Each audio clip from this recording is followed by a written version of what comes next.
this right back, Charlie? That's right.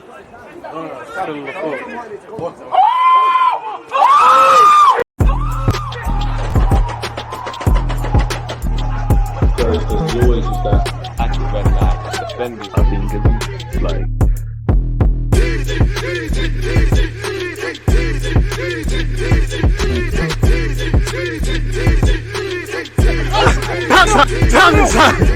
Thank you for tuning back in once again. People deluded, I'm back again. Let's get straight into it and see what rumours, talking points, etc., are concerning our football club. Now, Martin Zubimendi is a player that's been historically linked with Arsenal Football Club very aggressively in the last 2 years, very aggressively in the last 48 hours. We know Arsenal are against this backdrop of FFP and not being able to buy before you can sell, not being able to sell before you could buy. You know, the fringe players, the El Nenes, the Nuno Tavares, the Cedric Suarez's, they're the guys that are going to be moving away. When you look at our defensive options and our attacking options, whatever you say, collectively, I think we're in the right place. That isn't me saying we can't improve on some players or there isn't question marks. Where you look in the midfield, you know, Declan Rice provides quality and longevity. Partey provides quality, but does he bring longevity? The same could be said for Jorginho. I like El Nene, he's a nice guy, but is nice guy being a good footballer? Even if he was a good footballer, you know, where does being a nice guy help? And obviously, if I haven't mentioned you, we're in trouble there, really and truly. And in the central area of the park for Arsenal is where I think is the most questions. And last time I checked, Mikel Arteta and Edu Gaspar, you know, obviously one's a sporting director and one's a manager now, but they were both central midfielders. Romano has responded to emerging reports in the last 48 hours regarding Martin Zubimendi, a player that's been linked with Atletico Bilbao, Aston Villa, Newcastle, Manchester United, actually, as well as Arsenal and Bayern Munich, as well as Barcelona. He's in high regards. He's a quality player, and I think he fits the billing of what we'd like at Arsenal. Allegedly, Romano is one of the most trusted names in the transfer news business. However, as he never speculates about things like this unless he's absolutely sure, and he insists there's still no decision on Zubimendi's future. Although Arsenal like the Spanish midfielder, there's also interest from Barcelona and Bayern Munich, according to Romano. So it could still be that the North London Giants will find it hard to win the race for his signature. Apparently, he said, Arsenal fans have been asking me about Martin Zubimendi's situation once again, as some reports in Spain have claimed an agreement is already in place for the Real Sociedad midfielder to join the Gunners in the summer. However, my understanding remains that nothing is decided yet. Zubimendi is one of the players on Arsenal's list since last year, but the same thing is true for Amadou Onana and Douglas Luiz, who remain appreciated at the Emirates Stadium. So the story is absolutely open. It's also important to note that Bayern Munich and Barcelona are also closely following Zubimendi, who remains very happy at Sociedad and focused on their goals for this season. So nothing has been decided yet with Arsenal or any other club. Let's see what happens in the summer. Hopefully, we're working in the back burners. For what it's worth, though, Martin Zubimendi has won possession in the midfield third more times with 197 than any other player since the start of the 2022-23 La Liga season. Bring him to the carpet, people. Romano has also spoken on FFP issues and fullback issues concerning Arsenal. He said, we know Arsenal have been looking at the fullbacks market because they wanted to do something in that position. But at the moment, this isn't close. I think it's going to be about opportunities in the final days. Also, the reality is that FFP is creating some issues for Arsenal. They're not big ones, but obviously you must balance it when it's time to sign and sell players. So he said it's not big. So is it being overstated? Is it a thing where Arsenal are not convinced with the quality on the market and they're saying they don't want to sign no one? I'm not too sure. I did believe we'd at least get a fullback because we're playing a dangerous game, because Tomiyasu's, you know, he could get injured at any time and he's over there playing in the Asia Cup. Timber's injury is a big blow. Kirill and Zinchenko, that's for another debate. Wouldn't be against it really, and you never know in the last couple of days. But you know, if we are in big trouble, it's because we've created our own mess, really, specifically with Arteta and Edu with what they did in the market. I'm not criticizing them. I just think, you know, have they utilized their resources in the best potential way? I hear it. You know, I know no two club situations are the same, but Nottingham Forest always treading close to FFP, still managing to make it happen. I don't know. Speaking of fullbacks, as you know, Nuno Tavares has been linked with a move to Marseille. Some reports say permanent, some say a loan again. Obviously, he's been trending for some very different reasons on social media, which we won't get into.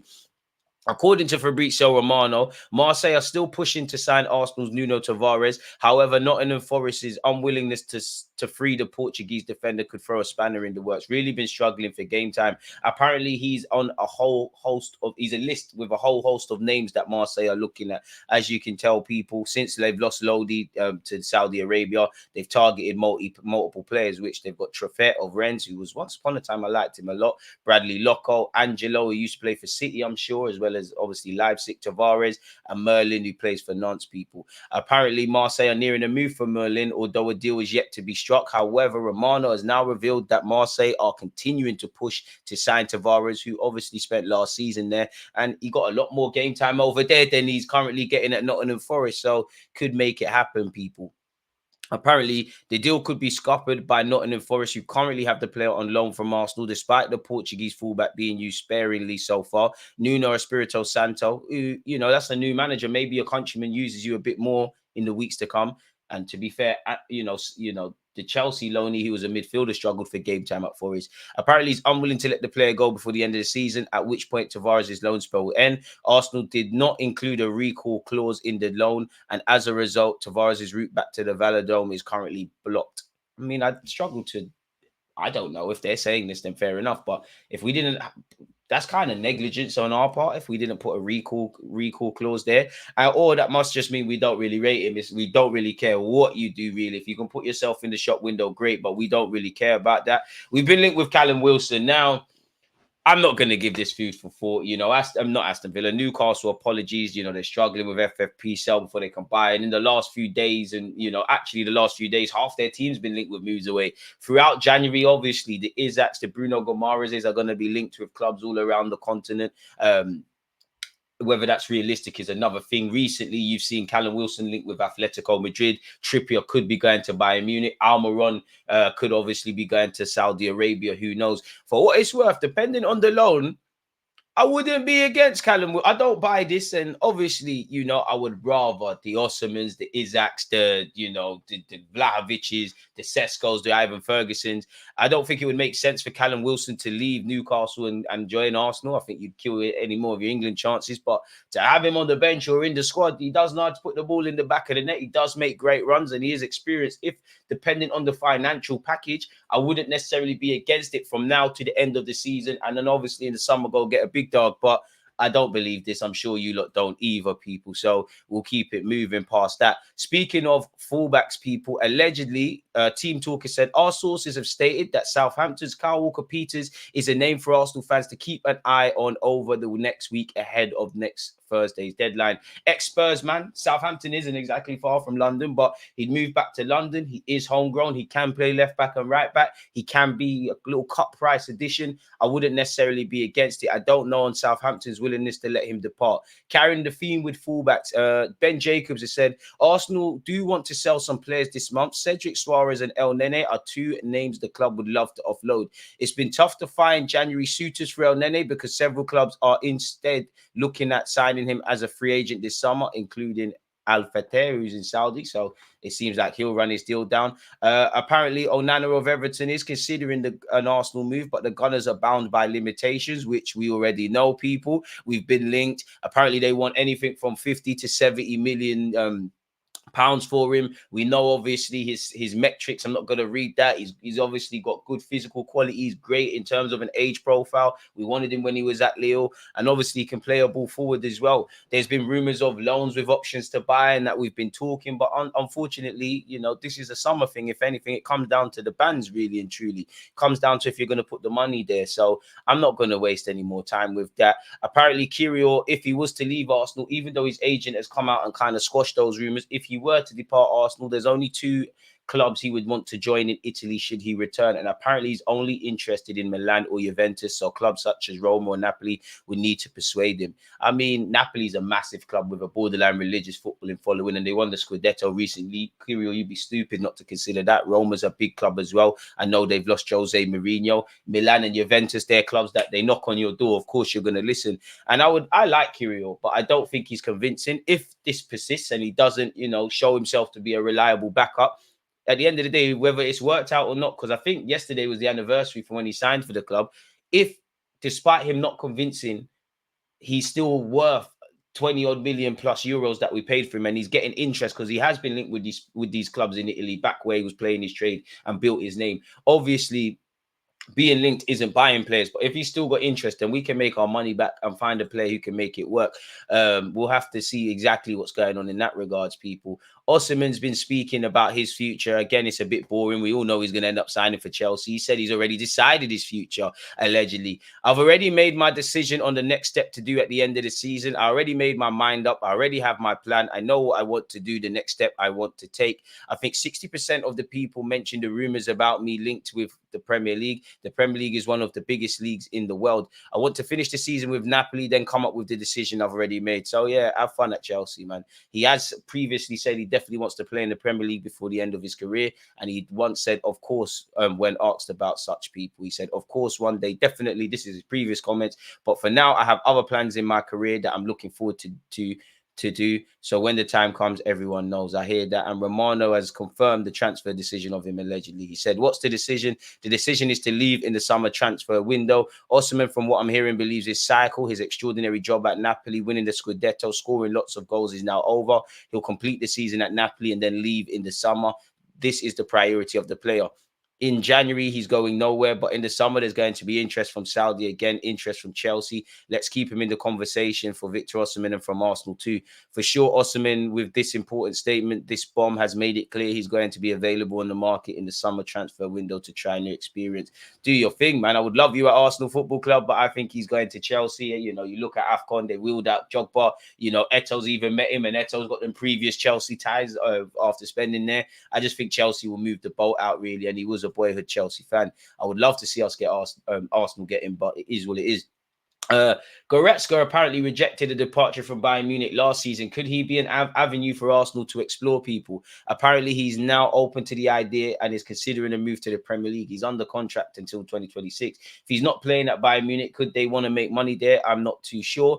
Ben Jacobs has linked us with Joshua Zirkzee. In terms of possible signings, there's plenty of interest in Bologna's Joshua Zirkzee. The 22-year-old, the 22-year-old has 7 goals in 15 Serie A games this season. Arsenal and Man United are both tracking the Dutch forward with a view to the summer. Tottenham also enter the race. There remains some confusion over Zirkzee's 40 million euro summer release clause, but the Bologna director Marco Di Vaio insists it's only valid for Bayern. A return to Bayern is unlikely, but not impossible. Man United are the only Premier League club to date to begin any formative talk, so they would be ahead of anybody else. Arsenal allegedly remain in strong contact with the agent of Jarell Hato. Apparently, Ajax are trying to get him to sign a new deal. I would love him at the carpet. Liverpool and Arsenal have been primarily linked with the young, versatile Ajax wonder kid, people. And he turns 18 in March, in which they'll be allowed to commit him to a 5-year deal. According to Team Talk, the Gunners are in strong contact with his agent and are big fans of the defender, though the report acknowledges the North London club will likely only make their move in the summer. It is not ruled out that they could be tempted into an approach before the end of the current window. Hopefully, we're putting things into place in the back burners, really. I don't think he should leave Ajax yet. I think he should keep developing. We've covered this before, but apparently Arsenal set their sights on signing Porto striker Ivan Nilsson. People, the 24-year-old has 15 goals and 5 assists in 22 appearances this term, 4 coming in the Champions League. He will cost 75 million. So you'd imagine he's on the list of strikers that we're looking at and seeing what can be done in the summer, really. We've been linked, people, once again with Ezekiel Fernandez. Apparently, we're going to watch him at the pre-Olympic tournament. He's currently at Boca Juniors, described as a centre defensive midfielder. I'm not the most knowledgeable, but I'm all for it just based on the fact that he's an Argentine centre midfielder playing for Boca's. We could do a lot with that, and 15 million, that could go far, really. Apparently, other clubs are looking at him as well, people. So we'll have to see exactly what's going on. I have covered that in another video. Xavi Simons continues to be linked with Arsenal Football Club, folks. Romano has said Arsenal have also been linked recently as suitors for Xavi Simons, who is having an excellent season on loan at RB Leipzig from PSG. My understanding is that Arsenal were following in last summer, but now there's absolutely nothing new. PSG are very happy with his loan at Leipzig, and decision time will be in the summer. Nothing nothing is being decided in January for Xavi Simons, people. We all know we're not getting Benzema. Romano has poured cold water on any remaining fires. Fulham apparently eyeing a move for Charlie Patino, really, and I'm sure his future will be subject to speculation. It looks like Atletico Madrid have won the race to sign Royal Antwerp midfielder Arthur Vermeeren. The 18-year-old has been coveted by Man United, Barcelona, saving the best till last, Arsenal, and actually City vaguely, but it seems like he will be going to Atletico Madrid. People like him a lot, think he would have been a good player for us, but you can't get them all. Like Pokemon, you know, you got to catch them all, but you can't. In terms of existing players, it feels like the theme of this live stream has been around fullbacks. Benjamin White and Tomiyasu look set to sign new deals at the club. You'd imagine those are just formalities, and you'd actually imagine the manager, Mikel Arteta, considering his contract is until 2025, would probably be signing a new deal as well. It's gone a bit quiet recently on new contracts for Arsenal defenders Benjamin White and Takahiro Tomiyasu, but it's normal for these things to be quieter during the transfer window. Still, these new contracts will be discussed again in the coming weeks. Talks will continue, and both players remain close to accepting new deals from Arsenal. So it's interesting, really and truly, man. You know, I must admit, we all the briefing coming out from the club is that we're not going to spend mad money. The FFP staff, we're happy with our squad. You know, I believe after the Liverpool game, Mikel Arteta said it's a possibility we sign no one. So we know this. We're indirectly being told this, but you still hope for a surprise. And you know, you just want to sign players. I did admit, I did think we'd see a central midfielder in some capacity, maybe in the loan market. I did think if worse comes to worse, defensive reinforcements. I know if and when everybody's fit, maybe the picture looks a lot rosier, but who knows, people? There's going to be many bumps and bruises, twists and turns throughout the transfer market. So we'll have to see. I hope you're all checking out the rest of the videos and you're looking at, you know, the videos going across your screen where you can go and watch my other videos, and make sure you're checking out the end screen, people. But on that note, let me know your thoughts on everything we've discussed. Smash the like button if you haven't, subscribe if you haven't, and go and binge on some more DG content. Stay safe, stay blessed. I'm out. There's always just that active red line defending. I think it's like